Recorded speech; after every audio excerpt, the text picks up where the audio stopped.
So we all know that Kobe isn't the greatest player ever to play the game of basketball. We know that. But the Kobe disrespect definitely has to stop, bro. And today we're reacting to the dumbest criticisms of Kobe Bryant, man.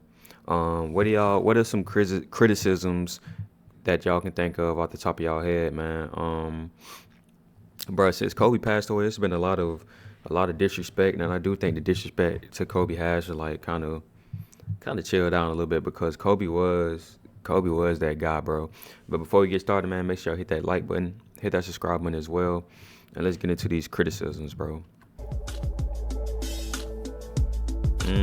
Look at Dalagari, however he says his name. Dang, dude was trying to get back bad. Look, buddy almost slipped trying to get back. Fadeaway J. One of the most frustrating things about basketball discourse today is that much of it is emotionally motivated, which naturally Emotional. Yes, bro. It's very emotional because I feel like I know this is a video about Kobe, but how can you say people hate LeBron? People hate LeBron guts, bro. So how can I trust or how can I go by your source? You literally hate his guts. So how can I go with your source saying that, oh, well, LeBron isn't this. How can I go with it? You hate him. You literally hate him. That's just like me. How can I listen to anything Stephen A has to say about LeBron? You shown that you hate it. You shown that you hate him. I'm just take the emotional aspect out of it. results in people completely disregarding important context in these discussions. This has stemmed plenty of common dumb criticisms about some of the greatest players in NBA history. And chat, it's dumb, bro. Now I gotta be honest. honest. Be dumb. It'd be dumb like this is basketball, bro. We're always taught to make the right play, bro. They criticize LeBron. Bro, for instance, they say Ray Allen saved LeBron's legacy because Ray Allen hit that shot, which is partially true, but LeBron saved his own legacy as well. Do you not think so? Was he not on the court as well? Was that a game 6? Did they not have to go and play a game 7? Or was that a game 5? Did they not have to go play a game 6 or 7? Like, I'm just saying he saved his own legacy. But when Jordan kicked the ball out to Steve Kerr, now granted, I don't know the context. I don't know if that was up, down, tied, or not. But Jordan passed the ball to Kerr. Kerr hit the shot. Jordan is Black Jesus. And this is just me I'm not saying that LeBron's better than Kobe or LeBron's better than Jordan's better. I'm just taking the emotional element out of it and saying, how can it be this double standard? Now, granted, I don't know the context of it, of what Jordan, I don't know if it was tied or not. Y'all let me know in the comments down below. It doesn't really matter to me who is the focus of the criticism. As long as it isn't based in truth, I'm gonna be annoyed by it. And I know this isn't. So I may make videos. I know this isn't right here isn't supposed to be like a bad thing. Why wouldn't he idolize somebody that he watched when he was trying to get to that level? Like, you know what I mean? So I hope that ain't no bad thing. Hopefully. As long as it isn't based in truth, I'm gonna be annoyed by it. So I may make videos on the dumbest criticisms of LeBron, Jordan, Magic, Steph, and so on. So let me know if that's something that interests you, and if it does, please make sure to like and leave a comment, because that certainly helps Facts. as well. Like and leave a comment But on this anyway, video, on my back video to Kobe. chat. Now I'll bet you're pretty familiar with this criticism. It's the narrative that Kobe was terrible in Game 7 of the 2010 NBA Finals. And some have even suggested that Pau Gasol was the real MVP of that series. I don't know too much about this, chat. I'm not gonna lie. I don't know too much about this, chat. Do y'all think Paul should have been the Finals MVP or no? One of the more recent people to make that suggestion was Dwayne Wade. Kobe didn't play well. Kobe didn't shoot the ball well. Actually, everybody thought Pau Gasol should have been MVP. That's how well Pau was playing, and Kobe was playing awful. Now, in that 7th and deciding game against the Boston Celtics, Kobe's Lakers were able to come away with a victory, securing his 5th and final championship. But the Mamba only shot 6 of 24 from the field, which is where 6 of 24 is kind of crazy. I'm not gonna lie. And this was back in what 2010, I think. 6 for 24 is a little bit crazy. I'm not gonna lie. I'm not gonna cap you down. It is a little all of these criticisms in the closeout game. It is a little. and narratives stem from. Now, don't get me wrong, I don't care what angle you take. There's simply no way that you can spin 6 of 24 shooting from the field At all. into an efficient scoring night. But what I can say is that there was a lot more to that game than just the shooting percentages. And if you don't understand the context of that battle, then the 6 of 24 is going to look way uglier than it actually was. And chat, that's the thing too. That's the thing too.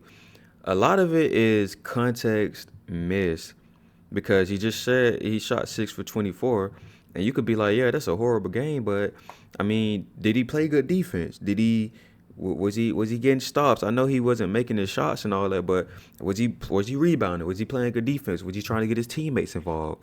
Was somebody else cooking on the court? And I just think that a lot of context is missed, and a lot of people don't see things from two sides, and a lot of people be quick to want to just debate and just argue, bro, instead of just literally looking at the facts and being a human and understanding and putting yourself in that person's shoe. Okay, maybe I didn't shoot good, for sure I didn't, but I mean, I hustled, played defense, did etc. Did everything else except for shoot good. And we get hit with Why buy a new a computer with an when you ad. can save money instead? PC Cleaner fixes. First off, you have to understand the nature of that that lay is Lakers crazy. and Celtics rivalry. This was a very contentious rivalry that was often determined with its grit and physicality. Kobe talked about this after losing Game 6 of the 2008 NBA Finals. He mentioned how the absence of Andrew Bynum hurt their chances Andrew due to Bynum. the fact that their interior defense and rebounding was some of the most crucial aspects of that series. One of the reasons why Kobe famously ran through Pau Gasol's I remember chest this. in the 2008 Summer Olympics That's a real one. was because he was trying to make Pau physically tougher, who was frequently called soft during that era. And this was primarily in preparation for the next time they were to meet the Boston No way Rasheed Wallace locked that up. Rasheed locked that up. Celtics in the NBA Finals. Even in Kobe's documentary, known as Kobe Bryant's Muse, he talked about how the Celtics were tougher, meaner, and grittier than the Lakers were willing to be in 2008. Yeah. So clearly, this was a defining aspect of their ongoing rivalry. If you were paying attention closely heading into the 2010 Bro, Shannon NBA Brown Finals, used to get up. Look at this if chat. you were paying attention closely heading into the 2010 NBA Shannon Finals, Brown used to be getting up then you there. knew this to be the case. So what happens in Game 7 of those finals?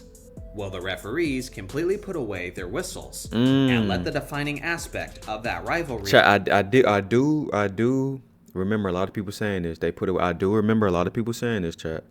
This ain't something that just started. I do remember a lot of people saying that the referees were swallowing their whistles and stuff like that. Be the determining factor in that climactic moment. I say this as someone who watched every NBA Finals game since then. I don't think there has ever been a single Finals game as physical as this one was since it happened in 2010. Hey, should we go back and honestly, rewatch this I chat? even think there were very few games before 2010 that could match its physicality. Gasol to the basket. Blocked. Fight for it underneath. They have let them play right from the start of this game. There's been a lot of contact down low. The final score was 83-79, and it was quite simply an ugly game that often resembled rugby more so than basketball. But chat, do y'all like games like this? Do y'all like those gritty defensive games? I understand that they're falling and all that, but do y'all like these defensive gritty games where it's not hard to score, but they really got to work for it? Or do y'all want to see more of like an entertaining game? I feel like nowadays a lot of people want to see a more entertaining game, but back then I feel like this gritty style of play, I don't know, I just think it fit the NBA at that time. That's just my opinion. And don't just take my word for it. The entirety of this game is available on YouTube, and if you watch it, I guarantee you'll agree. So yes, Kobe Bryant, with a broken index finger on his shooting hand, shot 6 of 24. Literally with a broken index finger. Okay, that does affect how you play, and it's not always excuses, chat. It really isn't. And I know that if you're not 100%, that you shouldn't step on the court or you shouldn't do it or you shouldn't play. A lot of people would say that, bro. But this is Game 7, closeout game to win the championship, bro. We got to do something. And I'm not gonna lie, yo, a finger injury. I never had a finger injury, but I'm pretty sure it can affect you. You know, so I don't think there's really an excuse. But a lot of people be injured, and a lot of people say, well, they just using that as an excuse. Like, no, an injury would literally slow you down. Like, normal people get injured and they sit at home all day instead of going out and playing games, and they sit at home all day, bro. So from the field and what was one of the ugliest games in NBA history. But you know who else struggled from the field? Basically everyone. People love to bring up how inefficiently the Mamba shot to fit their narrative. Because it's while Kobe. Conveniently ignoring the fact that Pau Gasol was 6 of 16. Because it's Kobe. That's crazy. Chat, I'm not gonna lie, that's crazy. That's crazy. Criticize. But I mean, everybody know though. Criticize the best player on the team, bro. I mean, it's been happening forever, bro. This ain't nothing new. All the greats have been criticized like this, bro. When they get lost, they get criticized like. Ron Artest was 7 of 18. Lamar Odom was 3 of 8. Nobody shot Andrew good. Bynum was 1 of 5. Paul Pierce was 5 of 15. And Ray Allen, who Kobe defended, was only 3 of 14. Nobody shot good. Basically, the only key player who had an efficient night was Kevin Garnett, who was 8 of 13 from the field. So again, Kobe is often taking criticism for something that applied to almost everyone that game. Thank you. And yet, what's often never mentioned is how Kobe excelled in one of the most pivotal factors of that matchup. As we talked about earlier, Get up. Chat, what did I tell y'all earlier? I told y'all, I said, okay, I might not have been hitting my shots, but was I playing defense? Which they just say he was going Ray Allen. Ray Allen hit 3 shots for however many shots. I said, was he rebounding? I'm pretty sure this is probably like a key rebound or something like that. Like, bro, man, people need to get off these couches, bro, and start going to touch grass, man. Elements of the series It's was ridiculous. defense and rebounding. And not only did the Mamba contain his man to a worse shooting percentage than his, but Kobe also dominated on the boards. Not only did the Lakers win the battle of the boards by a significant margin, but Kobe was one of the biggest reasons why. He got a career high in the NBA Finals of 15 rebounds. I told y'all, which was chat. an equal amount to the entire Celtics Big Three combined. Then you look at the fourth quarter. The Lakers were trailing by 4 points heading into the final 12 minutes of regulation. Who led all players in scoring that period? Kobe Bryant. Who gave the Lakers their first lead of the second half? That was Kobe. Who instantly doubled that lead with a clutch jumper? That was Kobe too. Bro, Kobe shot so Who got pure, the bro. instantly I'm not doubled gonna lie. that lead with a clutch jumper? That was Kobe it's too. nice, man. Who got the assist on the biggest 3-point shot of that series? That was the Mamba. And chat, oh my gosh, bro. So the big three all has passed up the ball in a pivotal moment. I do remember this. Ryan Artest literally sat at the presser and was like, "Oh my God, Kobe threw me the ball." It's at the beginning of a song. It's at the beginning of I think it's a Babyface Ray song. I'm like, "Oh my God, Kobe threw me the ball. Kobe threw me the ball." Like, but when Bron do it, oh, he doesn't have that killer instinct, or he doesn't have that. When Bron has consistently showed y'all, he makes the right plays every time, bro. He makes the right play every time, but Bron gets criticized for it. But it's basketball, though. How can you get criticized for making the right play in basketball? I just don't. Who fouled out the Celtics' only remaining center and knocked down the free throws to make it a 2-possession game with only 25 seconds left? You already know who it is. Remember, nearly everyone shot poorly this game, meaning the determining factor for the victor were always going to be the things that were done outside of scoring. And did Kobe excel in those other aspects? The answer 100%. is absolutely 100%. and unequivocally yes.